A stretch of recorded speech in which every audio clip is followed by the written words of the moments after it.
if the ideal cannot be achieved on every level, it's still worth describing as a standard to aim at. That's one of my favorite philosophers, Socrates. And I think of that quite often when I hear people come to certain conclusions and then present information a certain way, not realizing how important it is for people to at least know what is the ideal. Even if you cannot attain that, we still need to know what is the ideal. And of course, related to my channel, we know that has to do with our ideal diet. And as I said many times in my videos, our ideal diet is only an ideal diet in an ideal world, and we don't live in one anymore. And because of that, we have another group of needs. Sometimes this diet will work for some, and sometimes it won't work for others. And then it's not an easy thing to do, because this world is nothing like it'd be if we had never made that first mistake and started cooking our food. We'd have so much variety of food around, it's mind-boggling. And nowadays it's so hard to break away from the herd. So psychologically, this is really a challenge for a lot of us.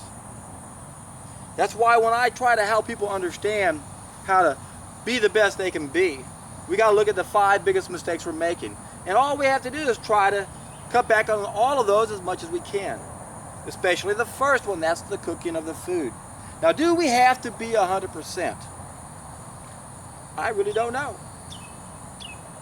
What is a minimal biophoton level we could survive at as a species, so that we can at least play our role as the guardians on this planet? If we were to be graded as the guardians on this planet relative to all the other guardians around the universe, we'd have an incomplete. We wouldn't even be graded.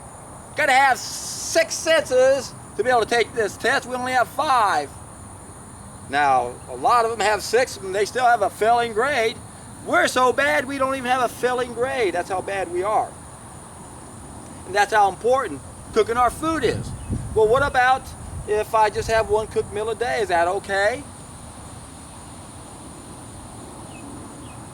What happens if I can't do it?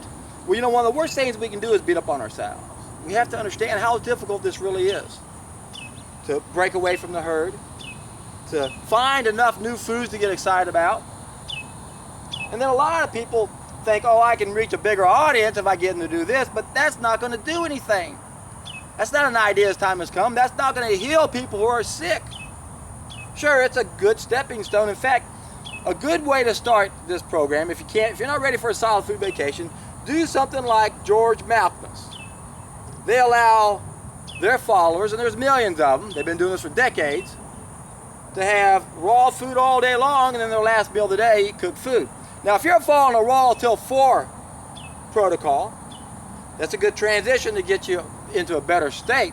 But you need to really question and ask yourself, if you are cooking something at 4 o'clock every time, you've got a problem. You're under the spell. This is why it's so hard to break this spell. Can we cheat just a little? The problem with cooking food is it's a huge addiction. Once you do a little, you want more. It's very hard, unless you've got a really unique personality, to just indulge a little and then go back to what we need to do. In other words, what I'm saying is it's a slippery slope, my friends. I know. I've done several cooked food experiments over the years to test to see if my system was healed. And luckily it was. I'm glad I did those tests. But I was reintroduced to those poisons and toxins, and I understand how they affect us and how they pull us down. And the important thing I want to point out here is, if you're sick, if you need to be healed, you can't do it on a raw till 4 program. You're not going to get anywhere doing that. You got to be more aggressive. And then afterwards, if that's where you want to go, fine, but you never want to go into this whole situation thinking what you're going to do afterwards, because you don't know. Especially when you take a solid food vacation, because that's going to take you to another level. There's a lot of people in the raw food community who haven't done this before. They don't even know what it's all about. I'm telling you, my friends, when I finally went the distance, I crawled out of a rut I didn't know I was in. And my God, my life couldn't have gotten any better on every level just about. Physically, I was exercising 7-8 hours a day, 50 hours a week, doing what I loved. I was enjoying it, I was having fun. I felt like I could jump over a 2-story building. That's how good I felt physically. But I had a 20-pound cesspool in me. had a serpent, a demon inside me, that I was still able to be a decent guy. I wasn't a bad guy at all. In fact, if someone would have said that to me, I would have thought, oh, you're an idiot. But it does affect some a lot worse. And the point is, when I got rid of it, man, I crawled out of a rut. I had no idea how my life would be different. Now, I'm not saying everyone has a bunch of garbage inside of them, but guess what? Most of us do. Maybe 5% don't. So it's really important to start off this journey with a solid food vacation. Or if you want to try a George Malkmus program, or Harvey, what's his last name? Harvey Finkelstein? No, that's not it. Harold, what is Durian Rider? What's his real name? Anyway, you know, he took Malkmus' program. For you guys down south, down under, you may not know about Malkmus, but he's very well known here in the raw food community in America. And that's basically what the Raw Till 4 is. Except Malkmus wasn't designating at 4 o'clock, and this is my point I'm trying to get for those following the Raw Till 4, and I'm not condemning this program, unless you don't realize that you're not expressing the ideal. Oh, it doesn't need to be. How do you know? Maybe it doesn't. But it does for healing. But the point is, if you're still under a spell, then you're cooking something at 4 o'clock. No one eats at 4 o'clock. That's why Malkmus didn't have to say Raw Till 4. That's, you know, Raw Till 6. I guarantee you, no one's running home at 4 o'clock. Then I gotta cook me some food. And if you are, my friends, you're under a spell. And if you go back to cook food and you start getting that all gone feeling down here again, that means you're under the spell. That is the hunger spell. Plato, whatever deceives men seems to produce a magical enchantment. Hunger is supposed to be up here. If you can handle eating cooked food and not have that come back, it does come back. I know it does. That's a withdrawal symptom from eating the wrong food. And don't beat yourself up if you can't immediately do this. It took me 5 years to do this. 60% the first year, then 80, then 90, then 95, then 99. I'm not guessing, exaggerating. I kept detailed records, and I do to this day. Was 100% for about 15 years, the best I could be. Understanding that when you buy something that says it's raw, it might not be. But at least I'm trying. I'm not deliberately cooking up that stove. And then I did a few cooked food experiments, about a half a dozen or so. And I got reintroduced to this hunger spell. Ask yourself, everyone, even if you're not even raw, do you feel hungry down here? If you do, you're under the hunger spell. It's supposed to be a watering of the throat. It's not supposed to be, oh my God, I can't handle anything. Now that I try to be as 100% as I can be, knowing that it's almost impossible, oh, something might be cooked out there, I'm trying.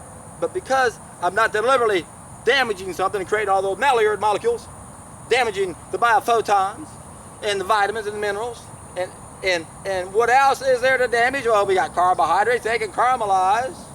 Oh, but raw food is known not to cook them too hot. You're right, yeah, they shouldn't do that. Protein is still going to coagulate, right? Lose half the value of that. Oh, not a problem. We know raw fooders know we don't need all that much extra protein, right? Okay. How about the fats? Oh, we know those become carcinogenic. But again, raw fooders, oh, we'll just dehydrate those, right? Okay. Just teasing with you guys. Listen, I understand that there's a rift in the raw food community for those who are trying to be raw food and those who can't. And I don't know why those who can't hate the ones who are doing it. And yes, are they really getting everything raw? Well, they're trying. That's the point. They have the willpower. They have the discipline. Some people don't. It's a personality strength. It's not like a weakness in one's values or morals. Some have that personality strength and some don't. Some have that discipline.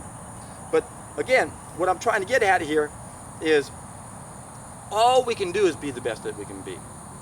If you don't know what you're missing, then you can't really be in a position to evaluate everything. That's why I like what Arnold Ehret said. I remember when I met Catherine Kennedy here in Houston, she trained under Adam Wigmore. And when I first told her what I was doing, I'm juice fasting, I'm documenting that crap coming out of me, you won't believe it. She goes, you remind me of Arnold Ehret. He would fast. He said the only person who can really evaluate whether a diet's good or not, she got to fast first, she got to get clean. Did you do that, Finkelstein? I know that's not your name. Anyway, what Ehret would do is he would fast, get clean. I'll eat some meat, cut on myself, see how much it bleeds, how much it hurt, how long it took to heal. Wow, big difference when I ate fruit. So that's the key. You want to be in a position to really evaluate whether or not you want to go back to cooked food. In the beginning, most of us, if we're sick, or all of us if we're sick, you've got to take it to the extreme. Certain things are going to interfere with the healing process. Now, I'm not saying you can't actually heal and get better results. God Almighty, you can, if we rate our diets on a scale of 1 to 10, where 1's the worst and 10's the best, most of us are so far low down here, if we go from a 1 or a 2 to a 4 or 5, we can get rid of maybe half our symptoms. Look, this diet healed me. But wait a second, if you go up to 8, you might get rid of 4 more. Wait, we get number 10, you get rid of all of them. And that's the key we have to understand. Diet is very confusing for the average person. I understand that. All these conflicting people are getting results. I mentioned this not too long ago in a video. The paleo people, the vegan people, they're getting results, but it's diametrically the opposite. What's going on? Well, they're both getting rid of processed foods. So remember, there's 5 main mistakes. Processed foods, that's when we mastered machines. Chemicals, that's the 5th mistake. Machines, the 4th. Agriculture, eating the wrong plant foods, number 3. Eating the animals, number 4. And the 5th mistake, which is the first of all big mistakes we've made, the cooking of our food. Do the less of those you can, the better. What do you do if you're brand new to this? I've got a solution. You correct all 5 of them on a temporary basis so you can see what you're missing. That's what the solid food vacation is all about. You are correcting all 5 of these mistakes on a temporary basis. Oh, but John, you're processing foods. Hey, there are good applications, there are bad applications. Don't be silly, boy. I know what I'm talking about here. There is a time and a place where we can process that food and modify what used to be the best preparation for a better way of life. That's a water fast. It's hard to do nowadays for many reasons. I've gone over it many times. I did a video on the difference between water fasting and juice fasting. I'll put a link down below. But the thing is, that's not going to wake up the masses. Raw Till 4 is not going to wake up the masses because you don't get that kind of great results. It's better, but you might as well be pushing the McDougall program. It isn't a solution. A starch solution isn't a solution. It doesn't correct the fall of mankind. It doesn't heal the really sick people to get everyone's attention. It doesn't make a huge transformation. It makes a big transformation. Why? Because you're taking people at a 1 or a 2 and you're putting them right up there about a 9, maybe a 9.5 or 8.5, who knows, 7. They're going to see great results, and I'm all for it. Good place to start. But if you can't achieve all the details, it's still worth the time. It's still worthwhile to describe the ideal. And that's what we need to understand. We need to understand the importance of correcting that first mistake. We need to understand how important it is to have a brand new reference. It's really important, I'm telling you, my friends, that we see things in a different position. We're not in a position right now to evaluate everything. We need to put ourselves in another position. The best way to put yourself in a better position so you can evaluate what you've been doing, what you need to do, is take a solid food vacation. And when you can finally be in a position to do that, you're in for a treat.